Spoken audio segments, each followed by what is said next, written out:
अस्सलाम वालेकुम रहमतुल्लाहि व बरकातुहू। दोस्तों, मैं मुतीउर रहमान अजीज़, कारगुजार सदर बराए उत्तर प्रदेश महिला एम्पावरमेंट पार्टी। 5 रियासतों में इलेक्शन ख़त्म हो गया, उसका रिजल्ट भी आ गया। 4 जगहों पर भारतीय जनता पार्टी ने कब्जा की और पंजाब पर अरविंद केजरीवाल की आम आदमी पार्टी ने अपना कब्जा जमाया है। अरविंद केजरीवाल की पार्टी की बात की जाए तो जो इतिहास उन्होंने दिल्ली में रकम किया था, लिखा था, उससे भी कहीं प्रचंड बहुमत के साथ उन्होंने पंजाब में अपनी हुकूमत बनाने में और कामयाबी हासिल करने में दिखाई है। आज की सियासत में अरविंद केजरीवाल की काम करने का लायक अमल जो है, उससे बहुत कुछ सीखने की ज़रूरत है। और इस चीज़ को भी हम कहीं ना कहीं मानते हैं और मानना ही पड़ेगा कि हिंदुस्तानी सियासत पर, ख़ास तौर से कौमी और नेशनल पैमाने पर, सिर्फ़ और सिर्फ 2 पार्टियां हैं। लोग उनसे ऊब चुके हैं, उकता चुके हैं, आजिज़ आ चुके हैं, लेकिन लोगों के पास कोई ऐसा ऑप्शन नहीं है कि उसको छोड़ करके किसी दूसरी पार्टी की तरफ रुख करें। लेकिन अगर उनको कोई रुख मिलता है, कोई पार्टी ऐसी मिलती है भारतीय जनता पार्टी और कांग्रेस के अलावा, तो उसको वेलकम कहते हैं और करना भी चाहिए, क्योंकि उन पार्टियों ने, ख़ास तौर से आम आदमी पार्टी ने, जो दिल्ली में हुकूमत करते हुए जो लाइट, पानी और सेहत व्यवस्था, अस्पताल वगैरह का जो निज़ाम जो बेहतर किया है, ट्रांसपोर्टेशन का जो काम किया है, औरतों के लिए फ्री कर दिया है पूरे दिल्ली में, और इन्हीं सब बातों को वादा दोहराया है पंजाब में भी 300 यूनिट बिजली को फ्री करने का, तमाम पंजाब भर में किराए को, बस किराए, ट्रांसपोर्टेशन के किराए को माफ़ करने का, वगैरह वगैरह। तो वहाँ की आवाम ने अरविंद केजरीवाल को ये मौका दिया है कि आइए और आप अपनी हुकूमत को चला करके अपने आप को साबित कीजिए कि क्या वाकई में आप जो दावा करते हैं उस पर खरे उतरते हैं या सिर्फ दावा ही है। जैसे कि अभी तक की पार्टियों को देखा गया है, हिंदुस्तान की तारीख ने देखा है कि कांग्रेस और बीजेपी, ऐसा लगता है कि बीजेपी और कांग्रेस में एक समझौता हो रखा है कि एक बार तुम, एक बार मैं, एक बार तुम, एक बार मैं। उत्तर प्रदेश में भारतीय जनता पार्टी वो 35 साल के बाद ऐसी पार्टी है जिसने लगातार 2 बार अपनी हुकूमत बनाई है। उत्तराखंड में तारीख में पहली बार ऐसा हुआ है कि उत्तराखंड ने लगातार किसी पार्टी को 2 बार ज़िम्मा में हुकूमत सौंपा है। इसी तरह से गोवा और मणिपुर में भी हालात जो हैं वो मिले जुले हैं। अभी हम अगर बात करेंगे उत्तर प्रदेश में हुकूमत साजी की, तो लोगों ने, आपने और हमने जो चीज़ें देखी थी, जो हवा देखी थी, जो तूफान देखा था समाजवादी पार्टी के हक में, लेकिन वो ऐसा हो नहीं सका। तो उस पर कहीं ना कहीं आप लोग भी एक मुआयना करते होंगे और ये चीज़ देखते होंगे कि आखिर वो क्या वजूहात रहे हैं जिसकी बिना पर भारतीय जनता पार्टी ने अपने गलत कामों के बावजूद भी हुकूमत साजी में कामयाबी हासिल की। क्या उससे, यानी कि भारतीय जनता पार्टी से लोग खुश हैं? उत्तर प्रदेश के लोग खुश नहीं हैं। उत्तर प्रदेश के लोग खुश नहीं हैं भारतीय जनता पार्टी से, लेकिन फिर भी भारतीय जनता पार्टी के 25-30% वोट जो है वो फिक्स है। उसके कारकुनान की वजह से, उसके कैडर की वजह से, उसके तंजीमी ढांचे की वजह से, आरएसएस और उसके ज़िमनी तंजीमें जो हज़ारों की तादाद में उसके नीचे काम करती हैं, उसकी वजह से उसको 25 से 30% वोट फिक्स है। लेकिन 35% वोट, 5% वोट बांटने के लिए, पाने के लिए भारतीय जनता पार्टी को बहुत बड़े बड़े कदम उठाने पड़ते हैं, पापड़ बेलने पड़ते हैं। जैसे कि कई पार्टियों से समझौता करना, जैसे कि मायावती की बहुजन समाज पार्टी है और पीस पार्टी है अयूब साहब की, हैदराबाद से 2000 किलोमीटर से दूर से बुला करके एमआईएम को सतर्क करना, तमाम 150 सीटों पर उनको मुस्तैद करना, इस तरह के काम भारतीय जनता पार्टी करती है और उसने किया है 2022 के विधानसभा इलेक्शन में, तो जाकर के उसको कामयाबी हासिल हुई है।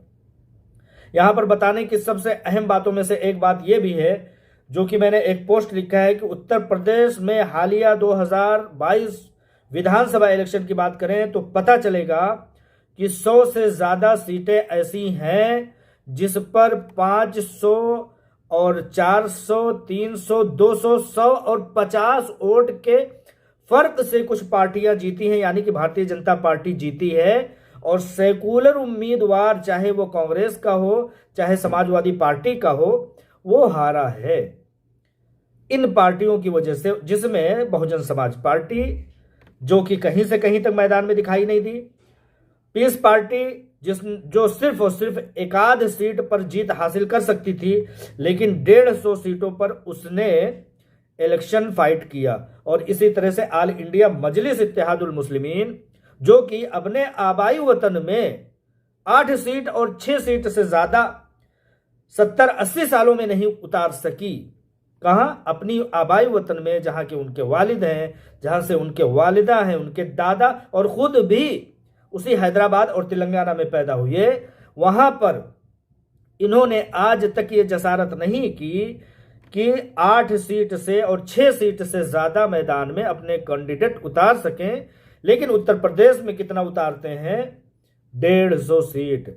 और इसी फर्क की बिना पर, इसी फर्क की, तो मेरा कहना यह है कि MIM के चीफ असदुद्दीन ओवैसी, जो अपने आबाई वतन में आज तक 6 सीट और 8 सीट से ज्यादा उतारने में हिम्मत और जसारत नहीं कर सके, आखिर कोई ना कोई वजह है कि महाराष्ट्र, बिहार, बंगाल और अब उत्तर प्रदेश में उन्होंने 150 सीट, 100 सीट, 75 सीट और 50 सीट उतार करके किसी न किसी को तो फायदा पहुंचाने की कोशिश की है।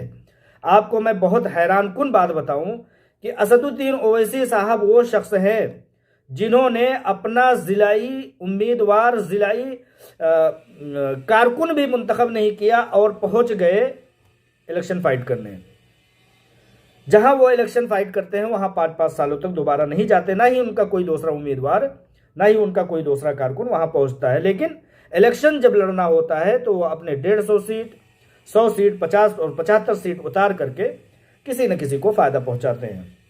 अभी मेरे सामने 4-5 सीटों की एक रिकॉर्ड है, जो कि जैसा कि मैंने बताया कि 100 सीटें ऐसी है जिस पर 25, 50 और 100, 150 और 500 के वोटों से सेकुलर टीमें, सेकुलर पार्टियां 100 सीटों पर हारी हैं। अगर यहां पर आवाम ने वैसे बड़े पैमाने पर असदुद्दीन ओवैसी साहब को, उनकी पार्टी को और इन जैसी पार्टियों को, पीस पार्टी हो, बहुजन समाज पार्टी हो, और इस तरह की छोटी मोटी चोटभैया टाइप की इलाकाई पार्टियां और एक गली कूचे की जो पार्टियां, उनको बुरी तरह से नकारा है। 100 सीटों पर सिर्फ और सिर्फ असदुद्दीन ओवैसी ने 1 लाख के अंदर ही वोट हासिल किया है। कितना?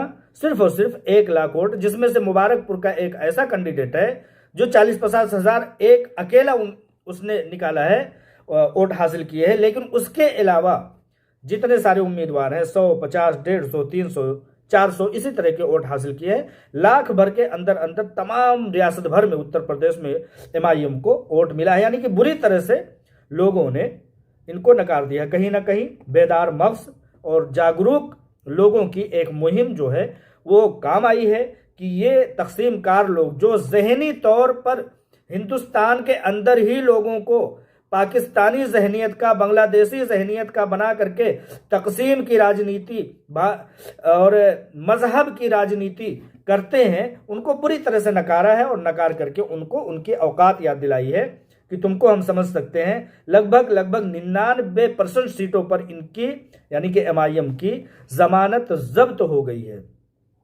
और होना ही था। हिंदुस्तान का बाशिंदा ये समझता है कि ये मुल्क सेकुलर मुल्क है, ये जमहूरी मुल्क है, तमाम बिरादरान का, तमाम मज़ाहिब के मानने वालों का मुल्क है, किसी एक का ये मुल्क नहीं है। यहाँ पर हम जब तक लोगों से मिल करके काम नहीं करेंगे तब तक न तरक्की कर पाएंगे, न मुल्क को आगे बढ़ा पाएंगे और न ही फलाह बहबूद के काम कर पाएंगे। मैं आपको एक छोटा सा उदाहरण देना चाहता हूं। मिसाल के तौर पर आप ये बताएं कि भारतीय जनता पार्टी जब कहती है कि मैं हिंदुत्व के लिए काम कर रहा हूं, तो हमको बहुत बुरा लगता है, बहुत बुरा मानते हैं। हम कहते हैं कि भारतीय जनता पार्टी बहुत गंदी पार्टी है। लेकिन हम बुरा मानते हैं, हमको बुरा लगता है और लगना भी चाहिए, क्योंकि ये मजहब सेकुलर मुल्क है, सेकुलर जमहूरी मुल्क है, यहाँ पर जमहूरियत का बोलबाला है, हमको बुरा लगना भी चाहिए। लेकिन वही काम जब असदुद्दीन ओवैसी साहब करते हैं, मजहब की राजनीति करते हैं, और बल्कि 4 कदम और आगे बढ़ करके वो मजहब की राजनीति करते हैं। 4 कदम इसलिए आगे कि इनकी पार्टी का नाम ही आल इंडिया मजलिस इत्तेहादुल मुस्लिमीन यानी कि मुसलमानों की पार्टी है।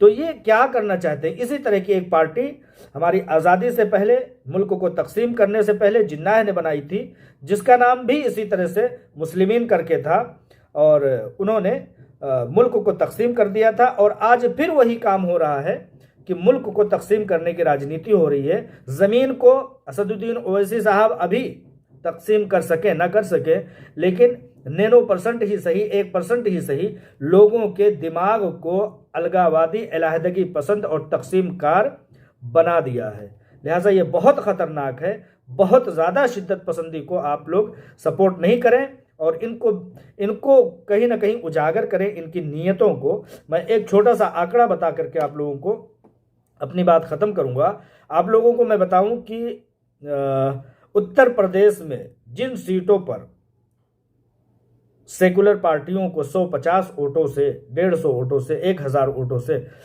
शिकस्त हुई है, उसका जिम्मेदार कौन है? और ये 100 सीटों, ये सिर्फ मैं एक आईना दिखाना चाहता हूं कि ये किस तरह से तकसीम किया गया है। और भारतीय जनता पार्टी की सरकार बनाने में, जो कि सरकार पिछली सरकार थी भारतीय जनता पार्टी की, योगी की सरकार, जो नाकाम थी, उसके बावजूद भी उसको कामयाबी दिलाई गई। तो उन्होंने, किसने कामयाबी दिलाई, क्यों कामयाबी दिलाई, और कौन बुलाया था कामयाबी के लिए, कहां उसको कमजोरी हासिल कर रही थी, उसको मजबूती फराहम होने की कहां जरूरत थी भारतीय जनता पार्टी को, मैं आपको बताता हूं। एक इलाका है कुर्सी इलाका है। बीजेपी को कुल वोट मिले हैं 1,18,614 वोट। समाजवादी पार्टी के कैंडिडेट को मिले हैं 1,18,094 वोट। 1,18,000। शिकस्त किसने से हुई? सिर्फ और सिर्फ 520 वोट से। MIM को कितना उस जगह पर मिला है? 8,000 वोट, 8,541 वोट। ये कुर्सी इलाके का। लिहाजा एक जमहूरियत पसंद सेकुलर कैंडिडेट को हराने का कुर्सी के इलाके में काम किया MIM ने, असदुद्दीन ओवैसी साहब ने। मुरादाबाद 1,48,384 वोट मिला है भारतीय जनता पार्टी को। समाजवादी पार्टी अखिलेश यादव की पार्टी के कैंडिडेट को मिला है 1,47,602 वोट। शिकस्त किसने से हुई है? सिर्फ और सिर्फ 520 वोट से। कितना? 520 वोट से शिकस्त हुई है। और MIM ने कितना वोट पाया है? 2,661। 2,661 वोट सिर्फ और सिर्फ पाए हैं। कौन? MIM के कैंडिडेट। इसी तरह से नकूर एक इलाका है, 1,04,114 वोट पाए हैं भारतीय जनता पार्टी ने। 1,03,799 वोट पाया है समाजवादी पार्टी का कैंडिडेट। शिकस्त किसने से हुई है? 315 वोटों से। MIM को कितने वोट वहां पर मिले हैं? सिर्फ 3,000 वोट। इसी तरह से सुल्तानपुर की बात है, 92,245 वोट मिले हैं भारतीय जनता पार्टी को, जो कि विजयी पार्टी है। 90,857 समाजवादी पार्टी अखिलेश यादव की पार्टी को मिला है। 1,388 वोट से सिर्फ शिकस्त हुई है। 1,388 वोट से सिर्फ शिकस्त हुई है। और MIM के कैंडिडेट को सिर्फ मिला है 5,251 वोट। तो ये एक झलक मैं आपको दिखाना चाहता हूं कि ये कितने खतरनाक हैं। इसी तरह की 100 सीटों पर शिकस्त हुई है समाजवादी पार्टी और सेकुलर कांग्रेस की पार्टियों को, जिस पर कि एक इन्हिसार था पूरी उत्तर प्रदेश का, और पूरी तरह से भारतीय जनता पार्टी हार सकती थी 100 वोटों पर, 100 सीटों पर। लेकिन MIM ने सपोर्ट कितने से किया? 8,000 वोट से, 2,000 वोट से, 3,000 वोट से, 5,000 वोट से। 520 वोट से एक में हारी है एक कैंडिडेट, 520 वोट से एक में हारा है, 315 वोट से हारा है, 1,300 वोट से एक कैंडिडेट हारा है। इसी तरह से 100 से। मोहम्मद नसीमुद्दीन महाराष्ट्र के वजीर दाखिला हुआ करते हैं। उनको उनको 1100 वोट पा करके 800 वोटों से एमआईएम ने हराया था महाराष्ट्र का जब इलेक्शन था। ये साहब कौन है? वजीर दाखिला हुआ करते थे महाराष्ट्र के। मुसलमानों का नाम लेवा कोई नहीं होता था, यहाँ तक कि कब्रिस्तान भी नहीं हुआ करती थी मुसलमानों के लिए। लोगों को अपनी लाशों को तैरा देना पड़ता था समुंदर में और दरियाओं में। लेकिन ये मोहम्मद नसीम आरिफ खान साहब जो थे, वो जब वजीर दाखिला 35 साल से वजीर दाखिला के ओहदे से सरफराज हुआ करते थे। अगर मुंबई और महाराष्ट्र में मुसलमानों का नाम लेने वाला कोई था तो आरिफ नसीम खान साहब के आने के बाद वहां पर मुसलमानों को एक पहचान मिली थी। लेकिन 35 साल के एक वजीर दाखिला के पोस्ट पर रहने वाले एक कैंडिडेट को अगर कोई हराता है तो उसका नाम क्या है? एमआईएम और असदुद्दीन ओवैसी। मैं कहता हूं कि हर सेकुलर पसंद, जमहूरियत पसंद मुसलमान खास तौर से और उम्मीदवार एमआईएम से ही क्यों हारती है, और एमआईएम उन्हीं मुसलमानों के खिलाफ उतर करके 500, 200, 400, 800, 1000 वोट लेकर के उनको हराने का काम किसके इशारे पर करती है? तो ये चीज़ एक सोचने का बहुत बड़ा मकाम है। आप लोग सोचिए और गौर कीजिए कि अगर इसी तरह से चलता रहा तो क्या यहाँ पर जमहूरियत पनप पाएगी? क्या यहाँ पर हिंदू मुस्लिम इत्तेहाद हो पाएगा? एक वो पार्टी जिसको किसी तरह की जिम्मेदारी का एहसास नहीं है, जिनके ना आगे कोई है ना पीछे कोई है, भारतीय जनता पार्टी की बात कर रहा हूँ, जो हिंदुत्व की सिर्फ बात करती है, वो मुल्क को खुशहाली के डगर पर किस तरह से ले जा सकती है? किस तरह से ये मुल्क को तरक्की याफ्ता बना सकती है? मुल्क कहाँ था? 300 रुपये का गैस सिलेंडर मिला करता था, आज 900 रुपये का मिल रहा है। 135% महंगाई। जो डीजल और पेट्रोल 60 और 50 रुपये में हुआ करता था वो आज 120 और 130 रुपये को छूने वाला है। और इन्हीं बातों पर इन्हिसार है तमाम हिंदुस्तान भर की महंगाई का। तो बताइए, ये मुल्क के लिए भली है ये पार्टी? क्या असदुद्दीन ओवैसी अच्छा कर रहे हैं भारतीय जनता पार्टी को जगह जगह पर जिता करके, फतह दिला करके पूरी की पूरी रियासत में? अभी बिहार में वही काम उन्होंने किया था। बंगाल वालों ने होशमंदी का काम किया, उत्तर प्रदेश के लोगों ने भी होशमंदी का काम किया। लेकिन थोड़ी सी और समझदारी का अगर सबूत दिया होता तो आज भारतीय जनता पार्टी की सरकार वहां पर नहीं बन पाती। भारतीय जनता पार्टी से मुझे कोई जाती दुश्मनी नहीं है, लेकिन भारतीय जनता पार्टी मुल्क के हक में बेहतर नहीं है। इन्हीं बातों के साथ मैं अपना ये तजज़िया ख़त्म करता हूँ। सोचिए, समझिए और गौर कीजिए। आइंदा से ये गलती ना हो, इस पर गौर व फिक्र कीजिए इंशाअल्लाह ताला। अस्सलाम वालेकुम व रहमतुल्लाहि व बरकातुहू।